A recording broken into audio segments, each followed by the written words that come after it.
I'll be dashing out the door right after Mass, as I usually leave for work at 5:45 in the morning. So Thursday is DACA renewal day, so I have clients waiting for me when I get to the office. But we have another interesting story today. We're continuing with what we did last night. Last night, Paul is in Athens and talking about the risen Lord, and these stories have something in common. They all begin with a journey and they end with somebody being converted. There's somebody who is believers. Last night there was a number of them, Dionysius and Damaris and others with them. And so he was in Athens, but today he's in Corinth. So Paul is always a man on the move. 2 days ago, he was, where was he? Tuesday, he was up in Philippi. So Tuesday he was in Philippi, yesterday he's in Athens, today he's in Corinth. And here he's met a Jew. The persecution of the Jews, of course, started early. As you can see, they're being driven from Rome by the Emperor Claudius.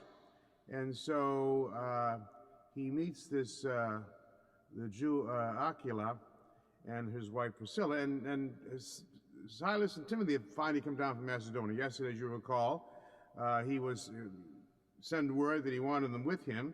So now they're here, and he's trying to preach to the Jews, which he usually did. Paul usually started with the Jews of the temple, preaching to them, and today he says, all right, fine, you don't want to hear what I have to say? Fine. I'm going to the Gentiles. I'm going to preach the Word of God to the Gentiles. So that's what he does, and he goes, and this is a prelude to the Council of Jerusalem, which you may remember met, and that was when they had this discussion about was Jesus just for the Jews or was he for everyone? And that was the first council of the church in which they decided, oh no, Jesus meant to include everybody.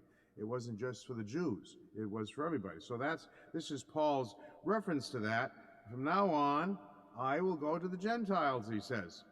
So he left there, and he went to a house belonging to a man named Titus, and his house happened to be next to the synagogue, and so he believes, and then Crispus, the synagogue official, came to believe, along with his entire household, and many of the Corinthians who heard believed and were baptized. So this is how each story begins and ends, always with Paul's preaching, and it always ends with a conversion of some kind.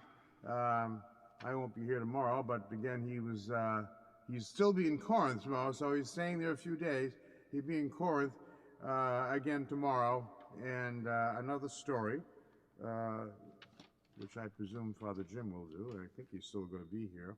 So the stories continue, and as I said, you can read them yourself, in a continuous manner, and the parts that we don't read at the daily Mass, you can read them yourself in the Acts of the Apostles. They make interesting reading, and they always tell a great story, and tell many stories about the early church, and it ends, of course, with Paul's imprisonment in Rome. So it goes all the way up to about the year 62 or 63 or so. So there you have it. That's today's story, and the story will continue tomorrow.